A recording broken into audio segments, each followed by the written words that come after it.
Hello, so my name's Laura Seymour. I'm the editor of the Wirral Wellbeing magazine. We've just launched this new podcast, which is called Wishing You Well. So we wanted to invite you along to talk about EHM Health today. Great. I'm going to let you introduce yourself in a minute.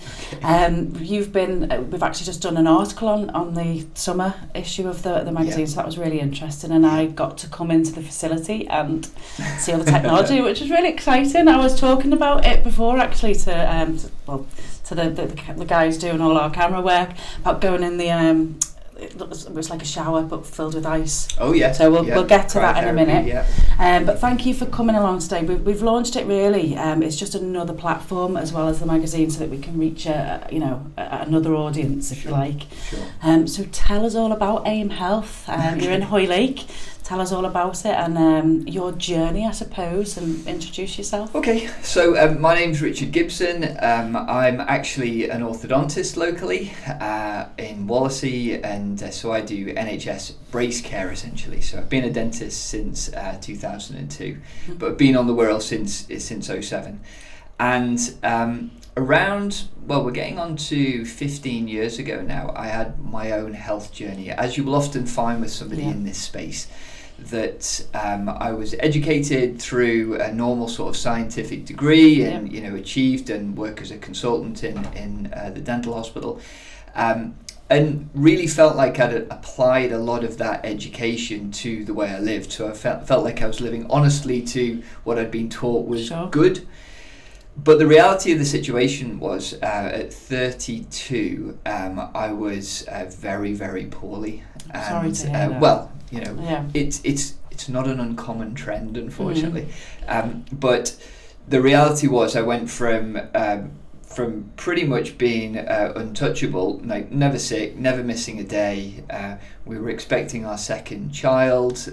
Wife was six months pregnant at that stage. I'd just finished all my consultant exams, got all that stuff out of the way.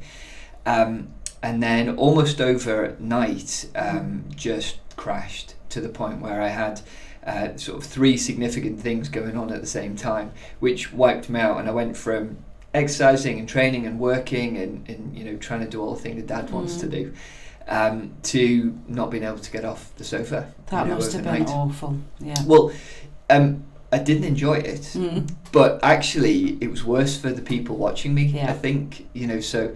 The strongest person is my wife and my close family. Because they were watching me go through that process as well, which reflecting back on it with them is an uncomfortable time in all our lives, really, because you just don't know what the future is going to hold. But this story has a positive outcome because over time we managed to manage the condition that I was working with, which essentially is a type of autoimmune condition, but particularly affecting my inflammatory burden, so an autoinflammatory condition. And with initially some really good support from the standard medical model and a rheumatologist that was very supportive in what I was trying to do, we reached a level of plateau.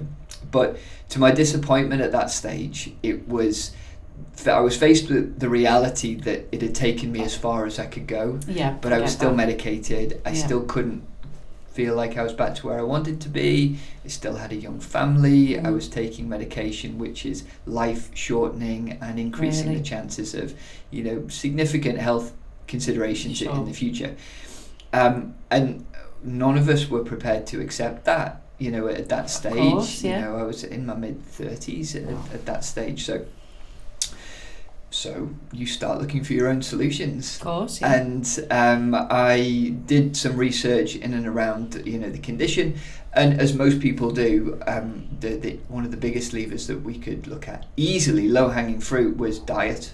So we looked at diet and we did the diet thing, and we actually made some inroads, sort of shifting to more of a seasonal-based ketogenic diet, which was great as a tool at the start. But I was always looking for, the levers that were going to move the needle a little bit more for me.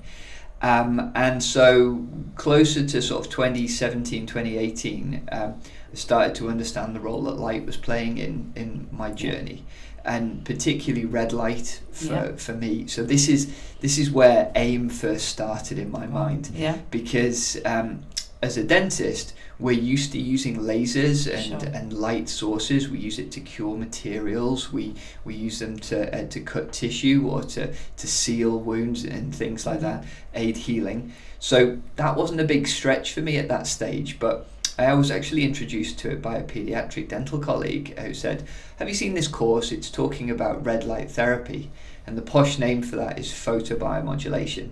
Okay. So I went to the course, actually took my wife because I'd done a bit of research and I thought there could be something here for us. Initially I thought, well, maybe this is just an extension for dentistry and we'll use it in our practice. But the more I looked into it, the more I realised that this could actually be very powerful for my own healing journey. Absolutely. So it was very selfish at that stage, I was It's very exciting, inwardly focused. yeah. But no, I did feel excited. Yeah. And I liked the science, and it made sense to me, and it highlighted some areas of my knowledge that perhaps I'd accepted information as given, Sure. and hadn't really challenged whether I actually believed it. I just learned it as rote. Absolutely. And so I went back and examined that and started to appreciate that perhaps I wasn't right in some of the beliefs that I had, and there were more options open to us. And I started using red light therapy for myself, and that was the thing that really sort of tipped things in terms of the balance, finally getting off the rest of the medication for me. That was just the start, really. I've added bits in. How's your health now? My health is really good. Good, I'm glad to hear it. We're 13 years on, and I don't take any medication.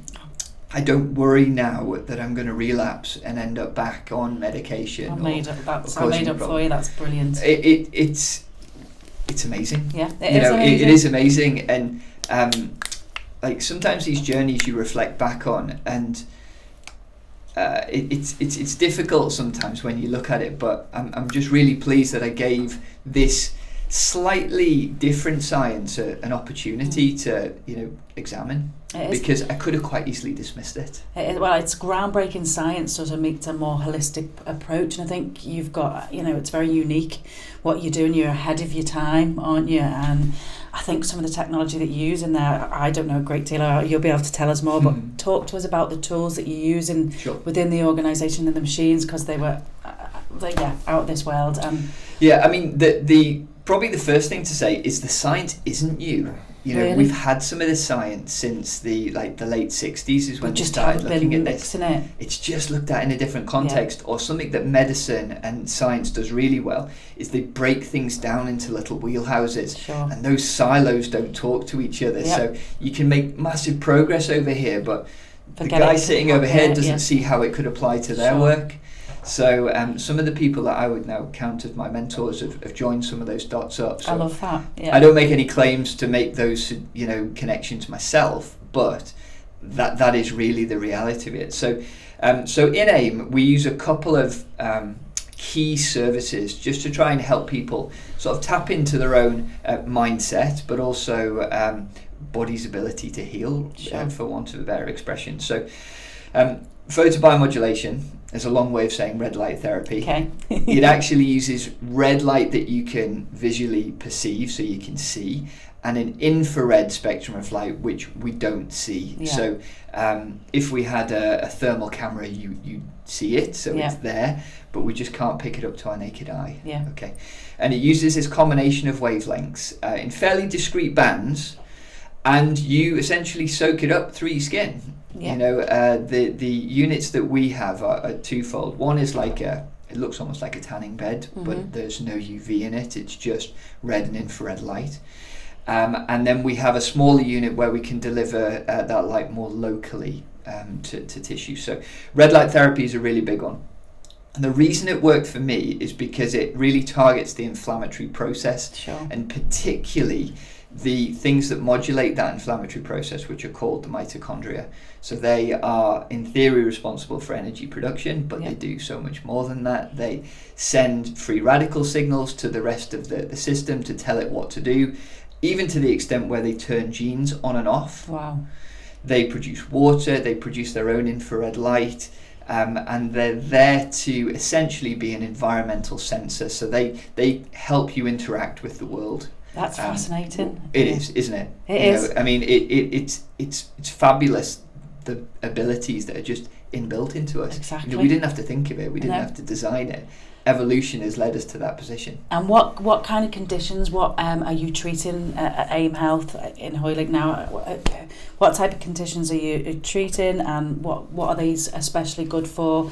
Who are you seeing come through the door? Who would you like to see come through the door more? Because we need to get this out to people, don't we? We need to let them know it's there, because, you know, there's alternative methods there now. The NHS, you're waiting for longer operations, you're waiting. So I just don't think people realise enough that there are alternatives. So it's just being able to understand those 100%. So red light therapy is one, but as you mentioned before, we also use cryotherapy, which again is the cold is something we've evolved with as well, so it can shape our biology, and again particularly the mitochondria, so that can have very powerful anti-inflammatory effects as well. We also use it's almost a little bit like neural feedback, but it's called the rebalance impulse, and it tries to target the rest and digest part of the nervous system, so the parasympathetic side, where most people are in the other side, the fight and flight, you know, the stresses from work, getting somewhere, the traffic on the roads, whatever it is. So they're the sort of the big three, and then we also deal a little bit with lymphatic drainage in by using compression, which is like mechanical massage almost. And then we use hyperbaric oxygen for a certain group of our population that are there. In terms of who it's appropriate for, well, most chronic diseases have an inflammatory component. So even if you just take out that small part of the bigger picture, well, that part can be affected by all of those modalities.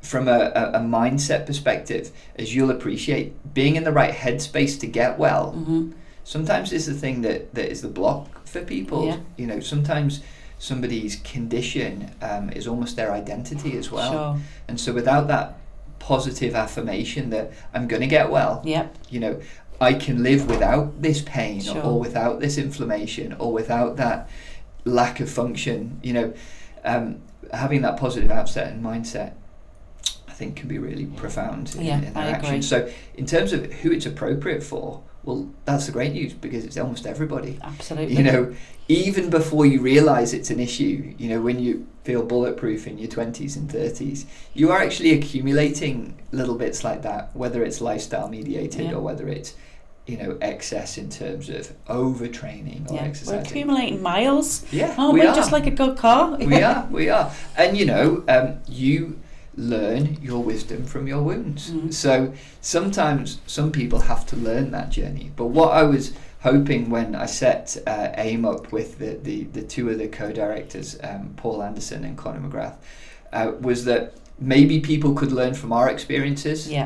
Because that's surely the highest point of wisdom. If you can look at what somebody else has gone through and said, I'd like to avoid that if I can. You know, if I can learn something from their journey and not learn it the hard way, I'd really like to do it. So, you know, we're trying to put that out there, and like you said, help people understand that they do have the power to control some of these issues with themselves. The solution isn't always being prescribed something or you know, the very There's basics. There's alternative methods out there, isn't there, that are accessible now. And over and above diet and exercise, which I think are important to be optimal, but I don't think are necessarily everybody's starting point in the journey. I think sometimes you have to build a base before you can do those things and really leverage, you know, the changes that they can make. So this really is for everybody, and all of the treatments that we've chosen are very, very safe. You know, in all of the clinical studies which have been rigorous amongst all of these topics and services that we provide, there are virtually no risks associated with them. The hyperbaric oxygen is the one that we're probably most careful about. Just because you're dealing with it's a non-medical grade, but it's still an increase in pressure. So we just have to manage who's using that service. And that is that for athletes to help with recovery. I think I got a bit of a different understanding of it. I thought it might be like COPD, but it's not for that, is it? It wouldn't be right for a COPD. I think they explained to me and I was like, I've got that all wrong. So it's nice. It's more for recovery, isn't it, to help with recovery? Certainly the unit we use, I mean, hyperbaric oxygen is used for diving injuries and the bends and things like that. So there's a lot of medical research session and around it, but the unit we use doesn't take you to the same pressure. So the pressure that we use is equivalent to a flight. So what you might experience. So you may still feel it a little bit in your ears. So you have to be able to equalize and do those things to make it comfortable. But then, yes, from a publicity perspective, most of it now is athlete led. So, Novak Djokovic spent a lot of time pre Wimbledon last year in one, just to try and speed the recovery up. But there are studies which suggest that it is supportive for more chronic illnesses as well. And that science is evolving. What we're trying to do is provide the facilities and services so people can tap into that. And as AIM, some of that is self-directed. So, somebody might be watching or following someone on Instagram who's using red light therapy and think, oh, actually, I tick a few of those boxes. Maybe I'd like to try that and see how I react to it. And so going through that process is fine as an individual. We do actually work with some doctors as well who are independent practitioners but are based at our centre. So sometimes they provide the next level up. Maybe this is a more specific requirement, so we need to drill down to it. And then we can come up with a strategy that involves some of those services as well. Right. So that would they come into AIM in Hoylake, and they would see one of your consultants there, and they would sort of help see what the diagnosis, see where the machines could help them. How would that look if they came in and would they sit down with one of the consultations and then use the machines? What would you recommend for somebody that's a bit nervous or, Well, for someone who's a bit nervous or just wants to see what it's all about, just contact us and come around. We're more than happy to show people, because we realise there's a big education piece with this. It's not mainstream yet. And you've had a few taster days, haven't you, as well? Have you got any more coming up that we've got a couple of things planned over the next few months. We're trying to do the taster days alongside a little bit of education, so you can understand where we're coming from with the approaches. So it's not just do this, it's you might want to consider this because of this stuff you might not have heard of. But still letting people make their own decisions about it. So the starter is just, contact us, come and see us, and we'll see. And how can they get in touch with you? So if you could give, I'll put a link at the bottom of this as well, but if you want to, what's the best way to contact you? Is it via email? Is it via phone, the clinic? Any of the above. Email would be info@aimhealth.co.uk, but we've got an Instagram profile that uses the same name, and we're fairly reactive on that. Or we're on, we're in Hoylake, Mel's bit between the two, just by Queen's Park, so we've got a car park. I was just going to say, it's good parking. I've been, it's good parking there. So that's the right way. And then, come in, you can try the facilities. If you wanted to take it to the next level in terms of have a doctor help drill down things and come up with a plan, then you come and see them independently. It probably would still be at the AIM venue.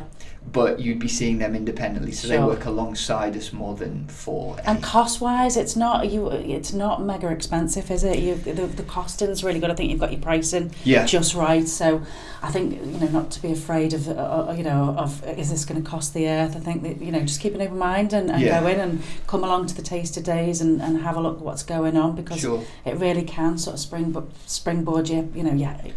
Your road to recovery, if you like. I think so, and I probably, and I don't want this to sound like marketing, but I view it more as an investment. So a lot of people won't think about a gym membership or something else or a supplement, but that is essentially what that is. It's an investment that they're not going to see the full fruits from until 10 years down the line, maybe. And this is the same sort of thing. It's an investment, and it does take a bit of time, and it does take a bit of energy, and there are some finance pieces related to it. But what we've tried to do with the pricing structure, you get more for doing more. And that's actually when you start seeing the results. A one-off session in anything might make you feel nice, but it's not going to create any long-lasting change, and it's more about trying to continuity, create habits. Exactly. Good habits. I like that. Well, that comes on to, I've been asking everybody today, if you could give us one tip for well-being to take away, what would it be? Okay, well, this one's You've probably free. got loads. Well, I could probably come up with a couple, but the best one is free. See every sunrise. I love that. And that is doable Yeah. for most. I know we get some rubbish weather, Yeah. but just being up and around at that sort of time of day is actually one of the key things that helps set your body clocks. And we really believe circadian rhythm is an important thing, because if your body is disorganized, it doesn't know what it's meant to do at certain times, or it doesn't know what time of day it is, Yeah. then it's a hopeless task. You even if you put all the right fuels in, you're giving it all the right nutrients, if it's disorganized, it can't do its job. Yeah. So you have to set your watch, your clock in your head every day, and you do that by seeing the sunrise. I love that. Thank you very much. Is My there anything pleasure. else you want to add or talk to us about before we finish today? Is there anything else? I mean, I could go on for hours about this. I love talking about it. But do you know what? We've just started this, so please come back again, Okay. and we'll talk more, and we can branch, a few different subjects. I'd really love that. Thank you so much for coming in today. My pleasure. Thank you for your time.